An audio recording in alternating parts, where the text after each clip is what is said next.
আসসালামু আলাইকুম ওরহমতুল্লাহি ওবরকাতুহু। নামাজের তৃতীয় ফরজ হলো কেরাত। কেরাতটা হলো ফরজ, মানে কোরআন শরীফের কিছু অংশ কোরআন শরীফের প্রত্যেক রাকাতে পাঠ করা। ফরজ নামাজের 2 রাকাতে এবং বেতরে নফলের এবং সুন্নাতের প্রত্যেক রাকাতে কেরাত করা ফরজ। কেরাতের 2 প্রকার আছে, সিররি আছে, জেহরি আছে। সিররি কেরাত কতটা শব্দে হবে? ফোকাহে কেরাম বলেছেন, যদি কোনো শোরগোল না থাকে, চেঁচামেচি না থাকে, তো এতটা শব্দে কেরাত করবে সে যেন নিজে শুনতে পায়।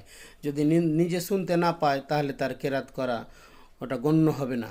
এবং জেহরি কেরাত এতটা শব্দ হবে, ইমাম সাহেব এতটা শব্দ করবেন যেন মুসল্লিরা কমসে কম আগেকার কাতারের মুসল্লিরা শুনতে পায়। এবং এই কেরাত শুদ্ধভাবে পাঠ করতে হবে।